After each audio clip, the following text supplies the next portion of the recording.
Pedoman kita pada pagi hari ini melanjutkan bacaan 2 minggu yang lalu. Di sini ya pengarang kitab menjelaskan dengan redaksinya qalal Imamul Qurtubi, berkata Imam Qurtubi rahimahullah, semoga Allah memberikan rahmat buat Imam Qurtubi. Fa iza kana, apabila terjadi haza ini fi zamani, pada zamannya.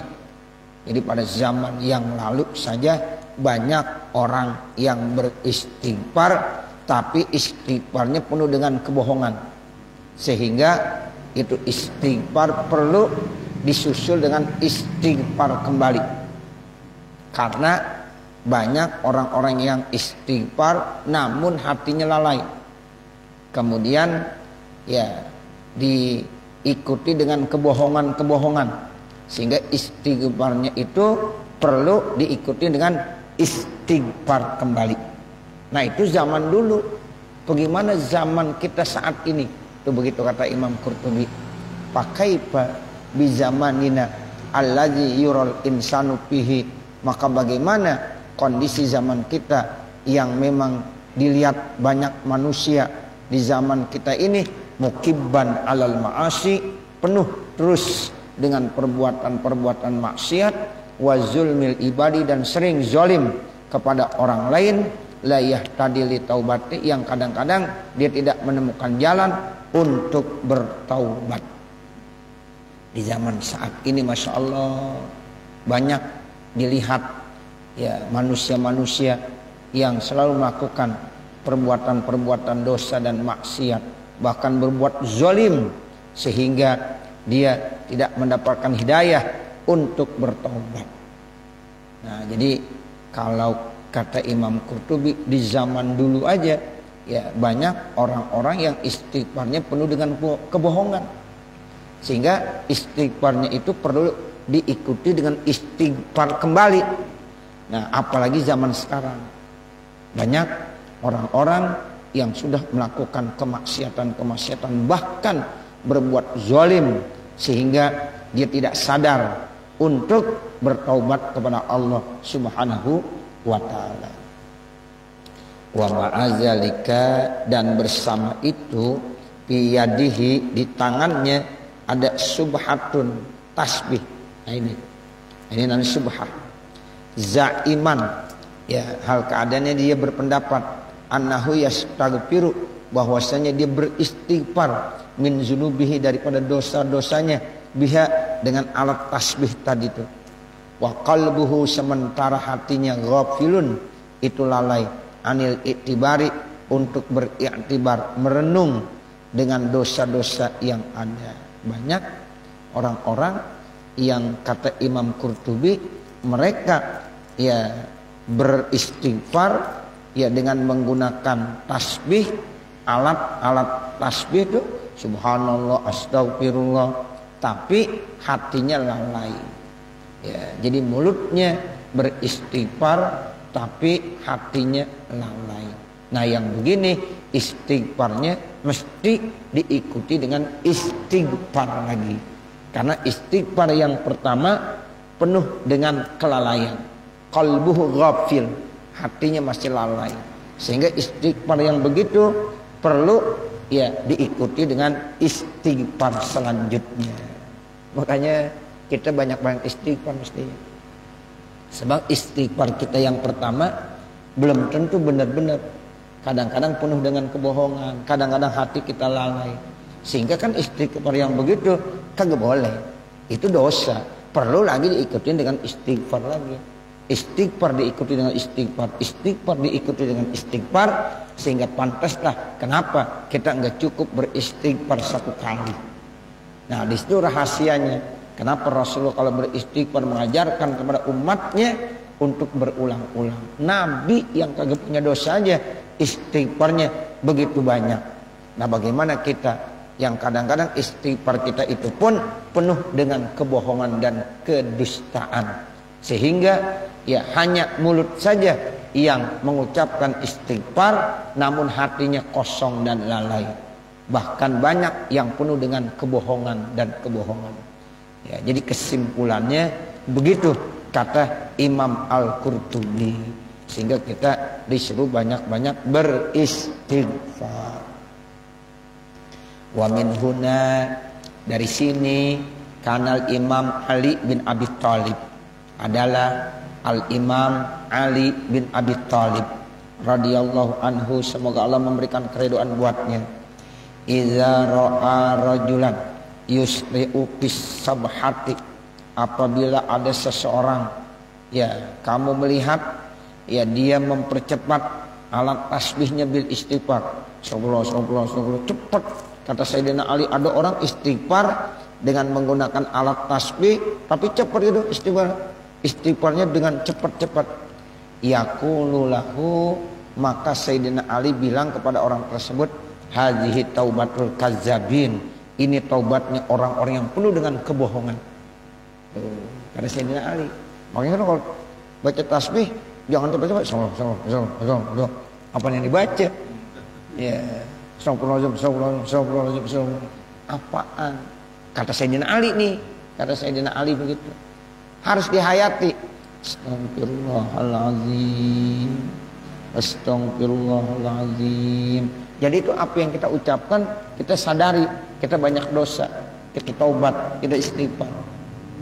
Jangan asal 1000, yang penting 1000. Nah begitu. Subhanallah, subhanallah. Ya, alhamdulillah. Kan ada yang begitu ya? Iya. Jadi yang jelas, ya supaya benar-benar ya ketepahami sampai masuk ke dalam hati. Jadi kata Sayyidina Ali, kalau ada orang beristighfar yusri, dia percepat alat istighfarnya itu tasbih, cepat gitu. Yaqulu lahu, kata Sayyidina Ali kepada orang tadi, hazihi taubatul kazzabin, ini taubatnya orang-orang yang bohong, orang-orang yang penuh kedustaan. Terus bagaimana kata Sayyidina Ali? Wa taubatuka, dan bermula taubatnya kamu, tahtaju ila taubatin, sehingga butuh kepada taubat kembali. Jadi taubatnya kita yang model begitu perlu taubat lagi. Astagfirullahaladzim. Jadi diulangin lagi. Jadi taubat yang terlalu cepat, yang kelihatannya dikategorikan kata Sayyidina Ali taubatnya orang-orang yang bohong, itu perlu diikuti dengan taubat kembali, sehingga ya dia benar-benar ya iktibar, dia benar-benar ya pikirkan dalam hati ini, jangan kosong hatinya dalam rangka dimohon ampun kepada Allah Subhanahu wa taala.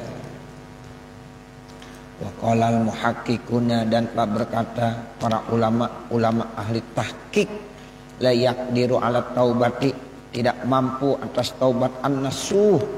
Ya, kata ulama-ulama muhaqqiqun, enggak mampu ya taubatan nasuha illal afrodu minan nasi, kecuali hanya kelompok-kelompok manusia, ya hanya pilihan-pilihan afrod, bagian-bagian kecil dari kelompok manusia, li izzatiha, karena begitu mulianya yang namanya taubatan nasuha. Jadi enggak semua orang bisa Bapak Ibu untuk kita menjalani taubatan nasuha tuh begitu. Makanya kalau pengen taubatan nasuha, kita resapi benar-benar. Ada orang baca istighfar sekali aja udah nangis. Astagfirullahaladzim, nangis dia. Ya, itu satu kali diresapi banyak dosa. Ya, daripada istighfar 100 kali tapi dikagak tahu tuh. Ya, maksud tujuannya penuh dengan kebohongan. Nah, sehingga katanya taubatan nasuha itu tidak semua orang bisa, hanya kelompok-kelompok tertentu saja. Kenapa? Di izzatiha, karena begitu mulianya yang disebut dengan taubatan nasuha. Fa'aksiru minal istighfari, maka perbanyaklah kita istighfar, karena saat ini istighfar kita masih penuh dengan kebohongan, sehingga perlu ya kembali diulang dengan apa? Istighfar lagi. Istighfar harus diulang kembali dengan istighfar lagi. Kenapa? Karena memang istighfar model-model kita masih penuh dengan kebohongan. Wa minal istighfari, dan daripada istighfar, an istighfarikum, daripada istighfarnya kamu, bi adami syirikikum, karena tidak benarnya kamu. Tuh, karena kita belum jujur, mohon ampun, tapi sebenarnya kita masih melakukan dosa. Istighfar si mulutnya, tapi perbuatannya masih berbuat dosa juga. Jadi artinya kan mulut sama perbuatan kagak sama. Nah itu namanya penuh dengan kebohongan. Sehingga harus kita ulangi kembali dengan istighfar lagi. Iya, boleh. Allahumma anta rabbi. Iya, silakan dibaca. Yang paling penting, ya, istighfar kita itu benar-benar masuk dalam hati kita. Nah begitu, jangan kosong. Mau baca astagfirullah, mau baca sayyidul istighfar, Allahumma anta rabbi, boleh aja, silahkan. Warju min fadli rabbikum qabula taubatikum, dan berharaplah dari anugerah Tuhan kamu supaya diterima taubatnya kamu. Orang yang diterima taubatnya itu termasuk dapat anugerah dari Allah Subhanahu wa taala. Karena enggak semuanya orang bisa taubatan nasuha, enggak semua orang bisa taubatnya diterima. Bukan berarti Allah kagak mau menerima, cuma kitanya belum ya mantap dalam beristighfar. Allah selalu membuka pintu taubat hambanya. Cuma kitanya sebagai manusia yang kadang-kadang cuma mulutnya doang yang beristighfar, tapi kelakuannya masih aja begitu-begitu juga. Nah, enggak sadar-sadar juga, maksiat lagi. Kan berarti istighfarnya penuh dengan kebohongan. Nah, untuk itulah maka berharaplah dari anugerah Tuhan kamu supaya diterima tuh taubatnya kamu. Iza hasalalakum nubzatun nadamin, apabila muncul dalam diri kamu ada yaitu rasa penyesalan. Tuh, jadi kita kalau istighfar taubat harus diiringi dengan penyesalan, nadam. Kalau penyesalan kan artinya kita nggak mau lagi melakukan perbuatan dosa. Ya kita udah nyesel, saya nggak mau lagi dah berbuat dosa maksiat. Nah itu nyesel, nadam. Jadi nadam itu udah termasuk istighfar, penyesalan. Nyesel kita kemarin berbuat dosa maksiat, jangan lagi kita melakukannya lagi. Jangan lagi sekali-kali diulang kembali. Itu nyeselnya itu udah termasuk bagian daripada mohon ampun kita kepada Allah Subhanahu wa taala. Di hadis, karena ada hadis nih. Rasulullah bersabda, "An-nadamu taubatun." Itu hadis tuh. Menyesal dari perbuatan dosa itu termasuk taubat. Jadi kita belum mengucapin astagfirullah, tapi udah nyesel gitu. Nyesel, nangis dia sama Allah, nyesel, ya Allah, ya saya menyesal melakukan perbuatan dosa, ya Allah saya tidak akan lakukan lagi. Itu nyesel udah termasuk taubat. Ya, nyesel udah termasuk taubat. Warawal Bukhari wa Muslim marfu'an, dan telah meriwayatkan Imam Bukhari dan Imam Muslim ini hadis marfu. Innal abda iza tarafa bi dzanbihi, sesungguhnya manusia apabila udah mengakui terkait tentang dosanya, taballahu alaihi, maka Allah akan menerima taubatnya. Akui kita udah berbuat dosa. Kalau kita udah mengakui melakukan perbuatan dosa, mudah-mudahan taubat diterima oleh Allah Subhanahu wa taala. Warawa Abu Hatim, dan telah meriwayatkan Abu Hatim fi musnadihi sahihi, dalam musnadnya yang sahih marfu'an. Ini hadis marfu. Rasulullah bersabda, "Ma min 'abdin yu'addi as-salawatil khamsa." Selama seorang hamba terus melaksanakan ya salat yang 5 waktu. Zuhur, asar, maghrib, isya, subuh, terus dilakukan itu sholat, tidak pernah ditinggalkan. Sebandel-bandelnya dia tetap sholat, kagak pernah ditinggalin. Ya kan kadang-kadang ada orang yang bandel banget, Tapi tetap sholat nggak pernah ditinggalkan. Sholat terus dilakukan yang 5 waktu. Mudah-mudahan suatu saat dia akan diberikan taufik hidayah sehingga jadi benar. Nah begitu, karena dia selalu melaksanakan sholat. Yang namanya manusia, sering saya bilang, jalan hidupnya itu kadang-kadang belok, lurus. Ya begitu. Kan kadang-kadang ada yang begitu, dibelok dulu, macem-macem. Tiba-tiba lurus bener banget sampai akhir hayatnya. Bagus nggak kira-kira? Bagus. Kenapa? Karena walaupun dia lagi bandel-bandel begitu, sholat nggak pernah ditinggalin. Dia tetap takut ninggalin sholat, dia takut. Yang kedua, yasumu Ramadan, dia tetap puasa Ramadan. Walaupun bandelnya seapapun juga, kalau Ramadan kagak pernah dia nggak puasa. Takut dia puasa. Ya, kan ada orang yang berani banget, ya nggak puasa, ngerokok sembarangan di siang hari pada bulan Ramadan.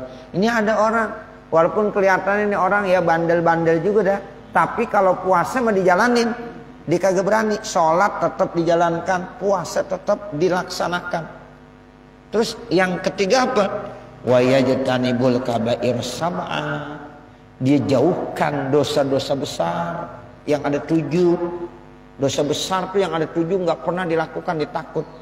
Nah, seorang muslim yang begitu, selama dia tetap ngerjain sholat yang 5 waktu, puasa Ramadan, dan dia jauhkan dosa-dosa besar yang ada 7, illa putihat lahu samaniyatu abwabin.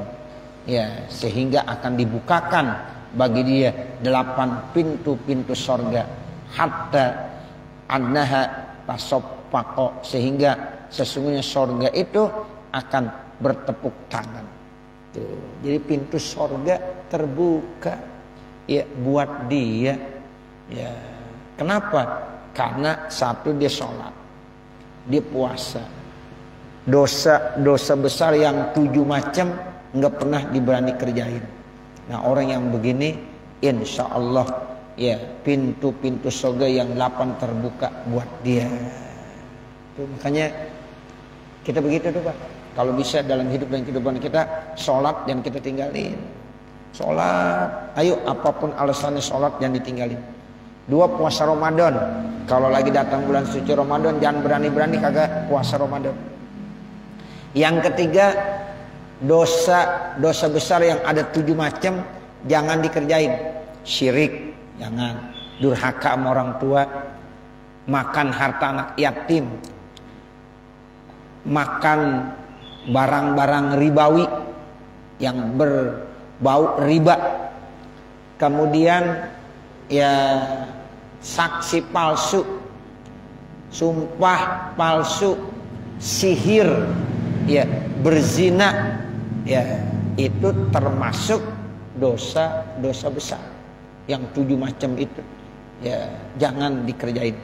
Ya kalau orang menjauhkan daripada 7 dosa besar, dalam hidupnya selalu sholat yang 5 waktu, dalam hidupnya dia nggak pernah ninggalin puasa Ramadan, insya Allah pintu sorga yang 8 terbuka buat orang tersebut.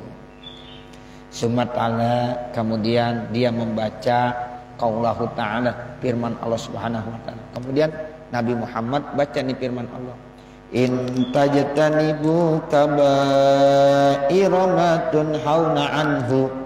In tajtanibu, jika kamu dapat menjauhkan kaba'ira, dosa besar, ma tunhauna anhu, selama itu dicegah daripadanya.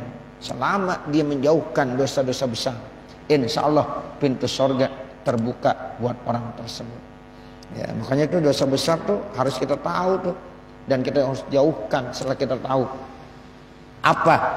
Yaitu syirik, durhaka sama orang tua, berzina, ya makan harta riba, makan harta anak yatim. Ya, itu termasuk tuh, ya dosa-dosa besar. Ya, sehingga itu jauhkan semuanya.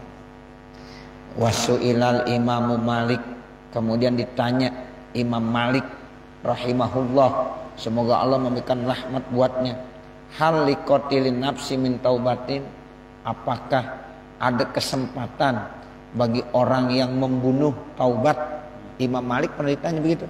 Itu orang kalau suka membunuh orang, ya kan termasuk dosa besar tuh membunuh.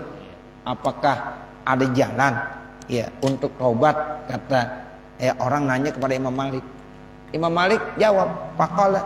Maka Imam Malik menjawab, hadza babun, ini diumpamakan satu pintu. Fatahallahu, Allah selalu membukakan pintu tersebut. La aglaqahu, Allah enggak pernah mengunci pintunya. Jadi taubat itu selalu dibuka, seperti pintu terbuka terus, enggak pernah dikunci sama Allah. Siapapun yang berbuat dosa, kalau memang benar-benar taubatnya enggak kazabin, enggak taubatnya orang-orang yang bohong, itu selalu dibuka, enggak pernah dikunci. Nah, begitu kata Imam Malik.